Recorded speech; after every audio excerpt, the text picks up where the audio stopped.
saya cenderung menolak. Karena ya itu tadi saya katakan bapak saya kan agamanya lebih kental gitu loh. Jadi kayak gimana ya, kayak ya udah nggak usah, kalau bisa nggak usah ada urusan sama bangsa jin. Kita ini manusia, kita ini makhluk paling sempurna yang diciptakan Allah gitu. Jadi ya udah terserah mereka, urusan mereka, kita hidup secara normal aja. Ya meskipun yang saya alami ini hidup saya memang nggak kati normal gitu. Tapi saya berusaha ya hidup normal, meskipun kalau kayak gini kita biasa ngobrol, terus tiba-tiba ada yang lewat, kamu nggak tahu aku tahu. Di sini ada yang lewat? Enggak, kalau sini ada aman. Terus? Nah ya gitu aja. Apakah kamu pernah merasa bosan dengan semua ini? Pernah. Saya itu dulu loh. Mungkin ya sampai, kalau sekarang udah enggak ya. Karena saya udah enggak terlalu fokus sama itu. Jenuh, bosan dalam kategori saya udah capek dikatain orang gila. Dikatain? Ya. Yang mengatain terutama teman-teman. Berarti setelah kamu kesurupan berarti banyak teman yang menghindar? Banyak teman yang menghindar. Jadi dengan hal seperti ini akhirnya saya tahu mana yang teman saya, mana yang bukan teman saya gitu. Ada yang teman bilang gini, Allah itu cuma drama. Waktu saya kesurupan fatal itu saya bilang drama. Padahal siapa sih yang mau kesurupan? Kesurupan kan badan nggak enak rasanya gitu loh. Tubuh dikuasai jin itu kan juga nggak enak rasanya. Lah kok dibilang saya drama? Kan ya saya gedeg kan ya. Gedeg itu udah marah tingkat tinggi ya. Terus ya Allah kok saya tuh pengen punya mata normal gitu loh. Nggak perlu nggak usah saya bisa lihat ini itu kalau hasilnya cuma ganggu saya.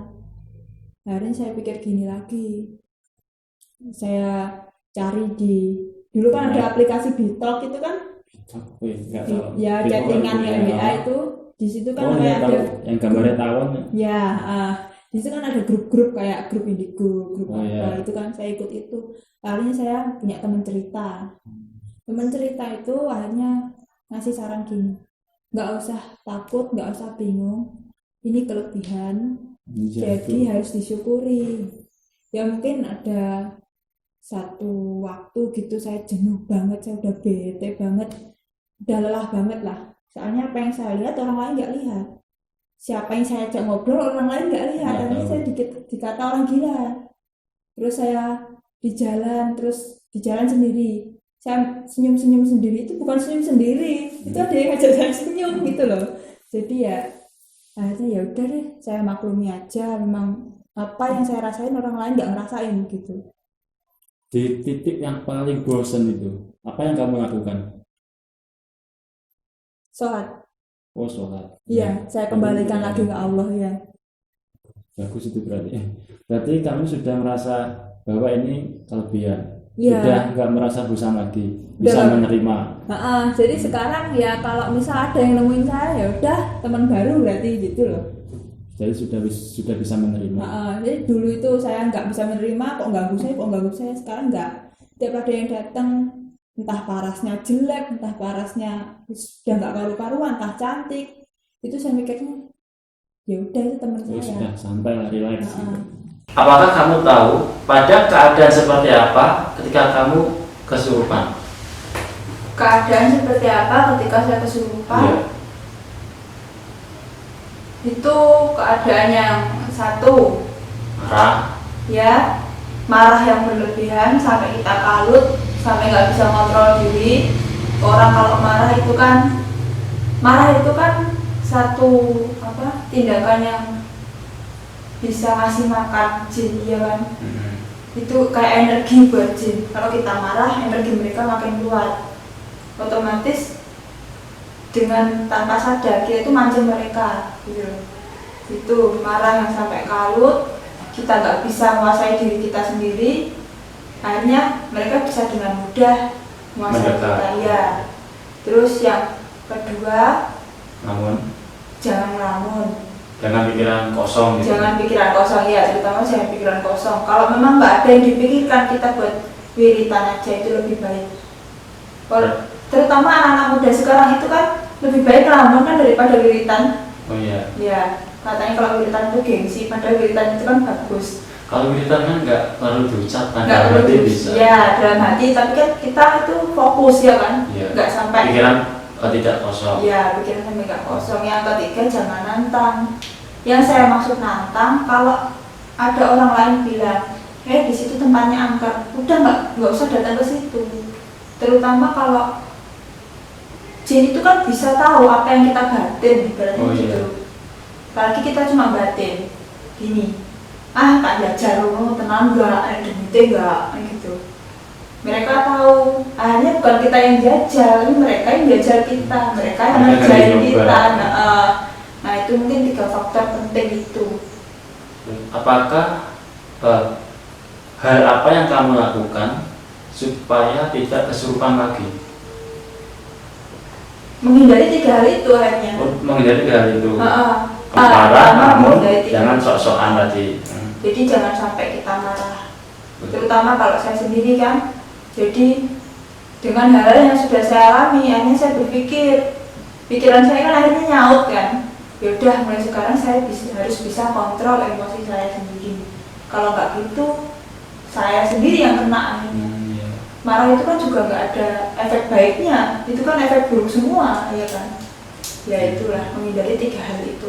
Terus, bagaimana respon teman-temanmu ketika tahu akan hal ini?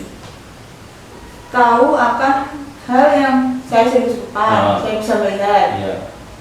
Sekarang gila, dijauhi. Ya itu, terutama itu. Ada yang ngatain saya gila, ada yang ngatain saya drama queen, ada yang ngatain saya cari perhatian lah atau apa.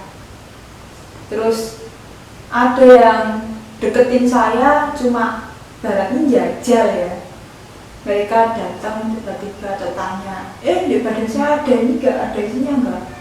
Di dekat saya ada enggak? Ingin tahu atau cuma aku nggak tahu. Nah itu loh, saya juga nggak tahu mereka itu memang beneran tanya, meremehkan saya, atau saya dibuat lelucon gitu.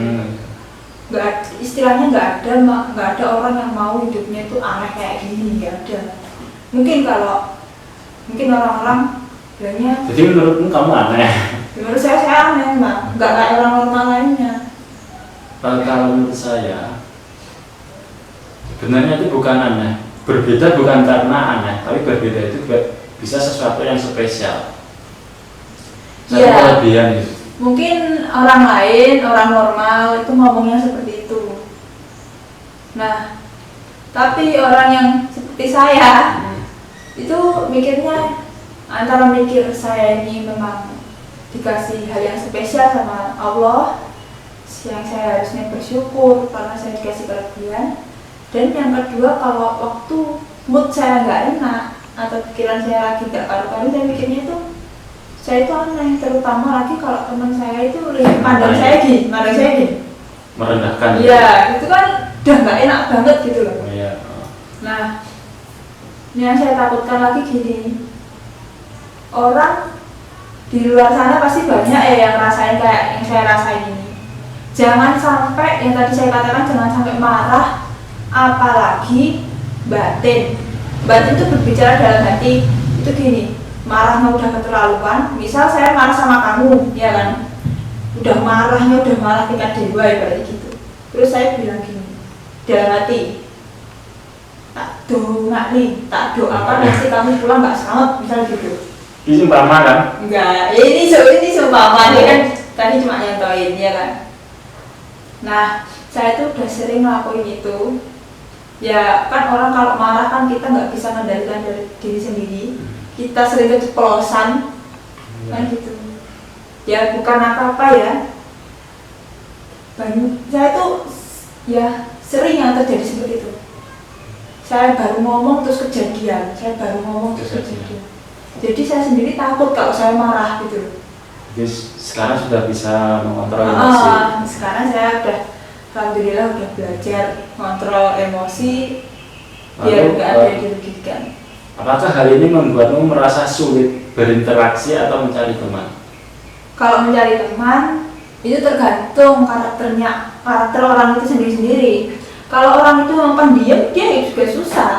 Nggak perlu punya kelebihan seperti ini. Berarti ini tidak membuat tidak menjadi penghalang untuk mencari teman. Ya, tergantung karakternya mereka sendiri. Kalau mereka cuek, siapa yang mau berteman sama mereka, ya kan? Kalau mereka pendiam, ibaratnya pasif nyari teman, siapa yang mau berteman kan gitu. Aku orang itu. Nah, sekarang kalau orangnya aktif, orangnya ceria, dimanapun dia itu supel sama orang, terus fleksibel sama semua orang, kan semua orang juga suka gitu. Jadi tanpa kita keluar-keluar, kalau saya bisa lihat tuh loh. Jadi kalau saya sendiri, kalau bisa orang lain tuh nggak tahu kalau saya seperti ini gitu. Jadi biar mereka itu menerima saya kayak teman-teman mereka lainnya, nggak gara-gara ini. Ya saya juga nggak diremehkan, nggak direndahkan atau apa itu gitu. Lalu untuk orang-orang yang menjauhimu setelah tahu bahwa kamu kesurupan, apa yang ingin kamu bicarakan, yang ingin kamu katakan? Nah, buat orang-orang yang udah terlanjur ngejauhin saya atau meremehkan saya dengan kelebihan yang saya miliki, ya kalian nggak ngerasain apa yang saya rasain gitu loh. Jadi kalian terserah kalian mau bilang saya orang gila, atau mau bilang saya aneh, atau mau bilang saya drama queen atau apalah. Saya itu ngerasain ini tuh dengan penuh perjuangan. Sampai saya nangis, sampai saya berasa beneran kayak orang gila. Dan kalian hanya menertawakan itu semua. Ya saya doakan kalian selamat dunia akhirat gitu aja udah. Jadi kalau bisa jangan melakukan itu ke orang lain, karena itu juga salah satu tindakan membuli kan. Membuli itu kan juga nggak benar. Jadi ya kalian nggak merasakan apa yang saya rasakan, jadi jangan banyak komen, sudah itu saja. Bicara tentang teman, apakah ada teman yang membuatmu merasa bahwa kau diterima sepenuhnya, mereka tidak mengabaikanmu? Ada teman seperti itu. Dia itu gini, ada cerita lucu. Dia itu sebenarnya nggak paham soal seperti ini ya. Mungkin karena dia sering. Karena nggak paham akhirnya menerima, bukan? Bukan, jadi karena dia pertama memang nggak paham, terus karena dia sering nongkrong sama saya, akhirnya terbiasa kalau saya lihat di sana, gitulah. Akhirnya dia kan jadi kepengaruh sama saya. Akhirnya dia sendiri sekarang bilang gini, yang saya sukai dari dia, meskipun dia nggak paham, tapi dia itu menerima curhatan saya gitu. Dia ngasih saran yang bagus, udah nggak usah jenuh, udah nggak usah bosen, nggak usah sedih. Ini kelebihan kamu. Kalau bisa kamu harus bisa bantu orang lain dengan kelebihan kamu, seperti itu. Jadi saya itu bangga banget punya teman kayak dia. Jadi dia itu sekarang ya bisa dikatakan ketularan kayak saya. Ketularan apa ya? Ketularan gini. Jadi kapan hari dia bilang gini ke saya, saya kok tiba-tiba ngerasain gini, hawanya kok gini. Iya, soalnya kamu keseringan nongkrong sama aku. Apa yang aku rasain, apa yang sering aku ceritain ke kamu, entah itu cuma sugesti dia atau mindsetnya dia, atau cuma ya pemikirannya dia, entah gimana, itu hanya dia merasakan juga. Setelah itu apakah dia menjauh atau tetap berteman seperti biasa? Berteman seperti biasa. Jadi dia itu lebih sering tanya saran ke aku, dan aku bilang gini, kita itu manusia, kita itu makhluk Allah yang paling sempurna, makhluk yang diciptakan Allah dengan proporsional yang paling sempurna, ya kan? Jadi nggak usah takut dengan yang namanya jin ataupun kita nggak usah takut. Kita itu harus takut yang namanya Allah. Nah, kalau cuma karena kita dipatui, ada penampakan jin yang parahnya jelek. Manusia pun juga ada seperti itu. Bedanya manusia itu bukan jelek parasnya, tapi hatinya itu jeleknya ngalah-ngalah itu juga banyak. Nah, nggak usah. Mungkin bukan takut ya, terkejut mungkin gitu. Terkejut karena ya kaget gitulah. Kalau boleh tahu siapa dia? Nah, temanku itu namanya Mu'asomah. Itu bukan, itu temanku SMP. Mu'asomah. Ya, Mu'asomah temanku SMP, sampai sekarang deket banget sama aku. Jadi dia sering tanya saran, terus aku ya balik kasih saran. Kamu berterima kasih karena sudah menerimamu. Ya, aku terima kasih banget, soalnya dia itu udah bukan teman lagi ya kalau bilang Soulmate. saudara lah gitu. Soalnya dia itu nggak banyak protes, nggak banyak gimana ya, aku nggak tahu di belakang kayak gimana, tapi di depanku baik banget dia gitu. Kalau untuk orang-orang yang menjauhimu, siapa nama-namanya? Udah nggak usah disebutkan nama-namanya, nggak usah. Dia tahu diri. Nggak usah. Oh, nggak usah disebutkan. Ya biar itu urusan dia sama Allah aja lah. Biar dia juga mikir. Nanti kalau sebutkan, waduh aku bisa disantet sama dia, repot, nggak usah sebutkan. Kalau dia peka, syukurlah. Merasa. Ya kalau dia merasa syukurlah, kalau nggak merasa ya semoga Allah segera menyentuh hatinya gitu aja. Pertanyaan terakhir. Untuk dengan keadaanmu yang seperti ini, yaitu kesurupan, apakah kamu pernah khawatir akankah ada satu orang yang akan melamarmu? Nah, soal yang mengalamarku itu gini ceritanya. Nah, kamu pernah khawatir gak akan ada orang yang pernah? Bukan khawatir lagi, cenderung takut. Takut kalau nggak ada jodoh. Soalnya kan gini, apa namanya, di usia yang semakin hari semakin tua ya kan. Sekarang umur berapa? Sekarang umur 25. Belum tua berarti. Ya tapi kan kalau cewek udah tua mas. Oh iya. Kalau cowok kan masih muda ya kan. Dulu itu saya mikir gini, saya setiap deket sama cowok langsung kayak kehempas sih cowoknya. Oh jauh. Ya menjauh dengan sendirinya, aku nggak tahu itu kenapa. Aku udah biasa aja gitu loh, maksudnya aku nggak neko-neko kan. Beberapa kali seperti itu, ya memang belum statusnya belum pacar, saya kan nggak suka pacaran. Deket langsung hilang, deket hilang langsung ngejauh semuanya. Terus saya tanya, bukan Soma tadi ya, temenku satunya orang lain. Tapi dia juga bisa ngeliat, bisa ngerasain kayak aku. Namanya Nuson. Nah temanku itu bilang gini, kamu itu dijaga sama yang namanya Nyi Roro. Oh dia juga tahu. Dia tahu kamu dijaga sama itu gitu. Terus jadi kalau gini, ada 3 faktor. Si Nyi Roro itu, si aku, sama orang tuaku. Kalau si Nyai tadi nggak cocok, hilang itu cowok yang deket sama aku. Langsung menghindar. Kalau aku nggak cocok, 2 ini cocok, tetap menghindar. Oh berarti kesemuanya harus cocok. Semuanya harus cocok. Kalau udah cocok, jadi.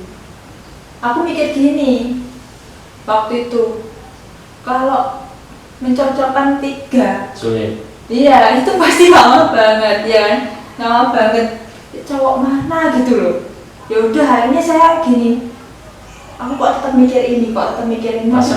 Pikiranku udah nggak kor-koran kan. Ya udah terserah, aku nggak deket sama siapapun terserah, itu urusan Allah gitu. Jodoh udah ditulis, saya udah nggak mikir.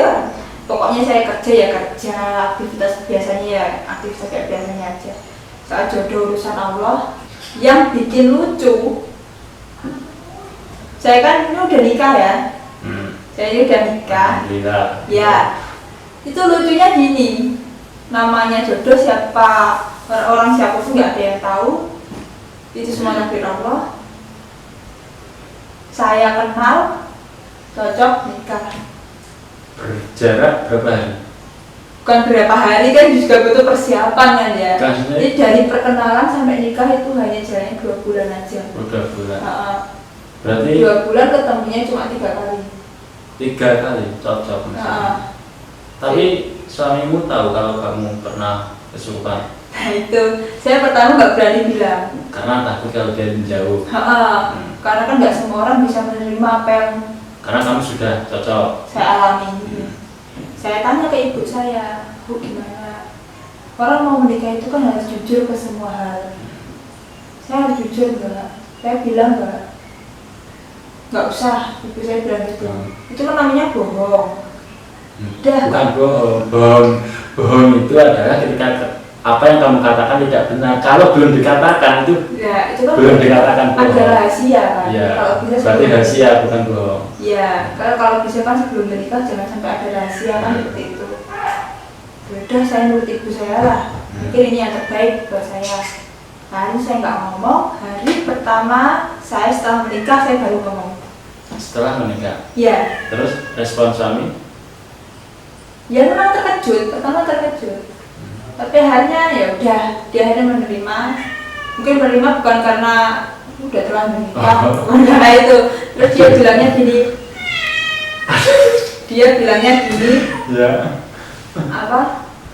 Udah, kita tuh manusia. Jin itu kelasnya tetap di bawah kita. Iya, betul. Jadi udah nggak usah bingung, nggak usah takut. Kita punya Allah, jin juga punya Allah, gitu. Berarti wes Toto bisa menerima. Itu kelebihan kamu. Itu bilangnya. Kok responnya malah gini? Saya bilang bersyukur. Alhamdulillah, dia itu menerima saya gitu loh.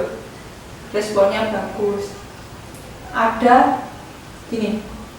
Ada satu tempat yang saya hindari. Ya, apa? Ada satu tempat yang saya hindari. Kamu tahu Gunung Kelut? Kalau dia, saya tuh nggak tahu kenapa ya. Aduh, kucing melu ibu. Saya tuh nggak tahu kenapa dari dulu itu saya nggak suka yang namanya diajak ke Gunung Kelut. Waktu itu teman saya. Ya, banyak saya tanya. Aku nggak tahu di situ banyak setannya atau nggak tahu, kan nggak pernah ke sana. Teman saya ngajak ke sana. Yaudah, aku memberanikan diri akhirnya. Berangkat ke sana. Di sana pun aku karena ada konflik. Bukan sama manusia, sama bahasanya saya. Nah, di sana ada konflik. Untung itu saya bisa pulang di sana. Oh, langsung pulang.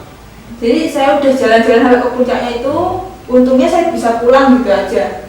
Soalnya ternyata yang jaga saya sama yang jaga sana nggak cocok. Nah, jadi saya nggak berani ke sana lagi. Soalnya saya juga pernah dengar tempat-tempat gunung itu memang banyak setannya. Ya memang kalau tempat seperti itu, tempat pegunungan yang banyak setannya. Berarti sekarang sudah ada yang bisa menerimamu. Bisa. Alhamdulillah. Selamat sudah menikah. Iya. Sudah berapa anak? Berapa anak? Belum, ini masih program aja dulu. Nah, ini yang saya takutkan satu. Kalau saya seperti ini, nanti anak saya seperti saya apa enggak gitu loh. Enggak, insya Allah. Nah, semoga. Tapi enggak tahu kalau kamu sudah innalillahi. Kan seperti kakekmu. Apa itu? Ilmu kakekmu bisa turun kan ketika kakekmu kan sudah tidak ada. Kalau masih ada kan masih ada di kakekmu. Dulu itu kan kakek itu kan posisi nyari. Nyari penerus. Bukan, nyari ilmu. Oh, memang nyari saja. Beda. Jadi hitungannya gini. Gak usah bahas kakekmu kan enggak. Gini. Enggak, bukan bahasa kayak saya. Orang yang kayak saya ini ada dua. Memang keturunan atau dia nyari gitu. Kalau keturunan ini nggak bisa dilepas. Kalau nyari ini bisa dilepas. Ya, kamu itu nyari. Aku keturunan. Kan kakekmu nyari. Kakekku yang nyari. Oh, kamu baru keturunan. Keturunannya. Jadi kalau misal resiko apapun itu yang nanggung kakekku gitu. Apa ketiban ilmuwan ibaratnya gitu kan. Jadi aku nggak tahu menahu, aku nggak ngasih makan, nggak ngasih apapun gitu. Kalau kakek kan dia memang buat kesepakatan. Nah itu terus yang mau saya sampaikan lagi, jin itu ada dua, jin baik sama jin jahat. Caranya kita tahu yang di dalam diri kita itu jin baik atau jin jahat itu ada caranya. Caranya gini, kalau kita sadar di dalam diri kita itu ada jinnya, bukan di dalam, misal yang jagain ada jinnya gitu ya.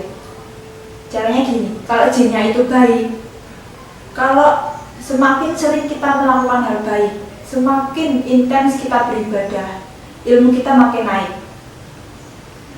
Maksudnya ilmu kita makin naik, kita makin sering tahu penampakan, makin sering bisa bantu orang.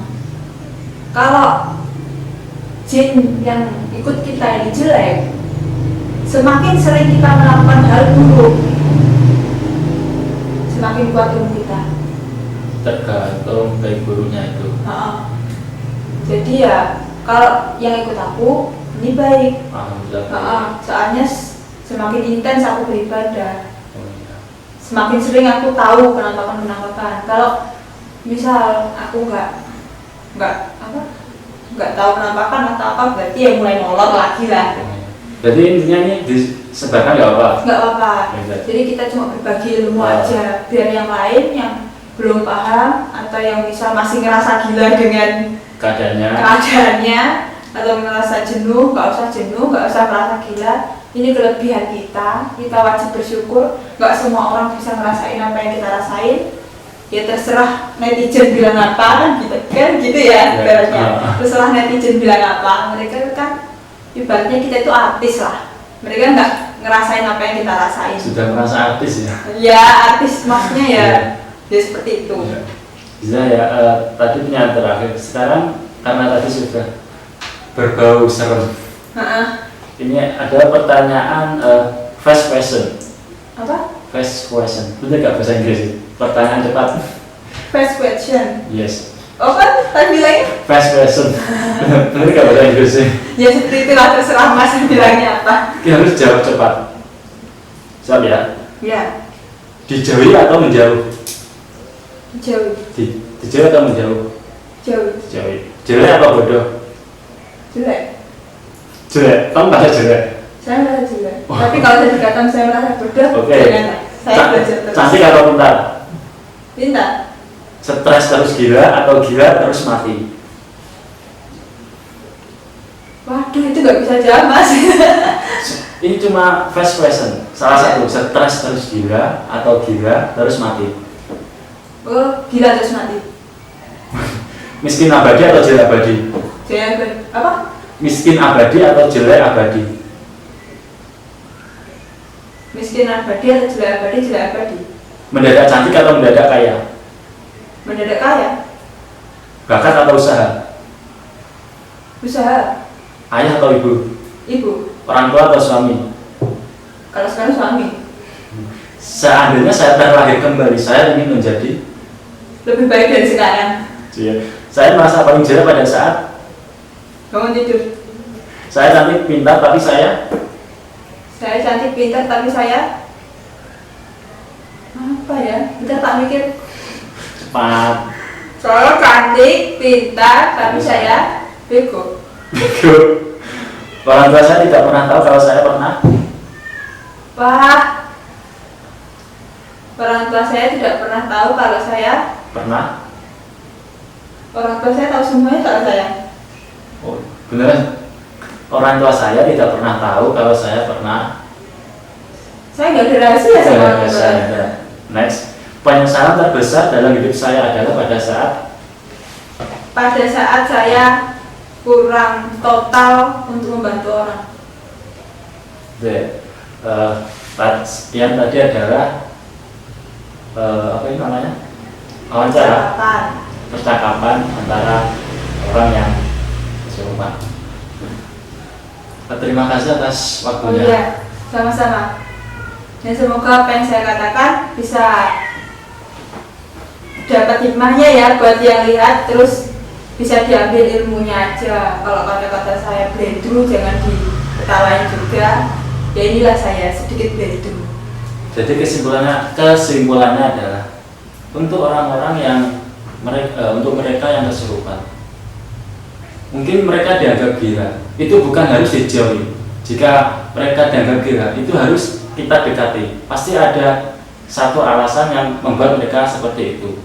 Jika kalian tidak cocok dengan mereka, maka jangan dihina, dijauhi saja nggak apa, jangan dimaki-maki.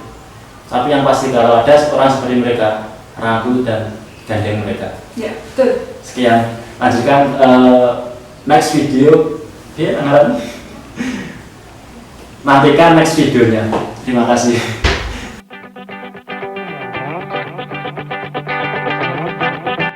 Ini kalau disebarluaskan di YouTube nggak apa-apa ya?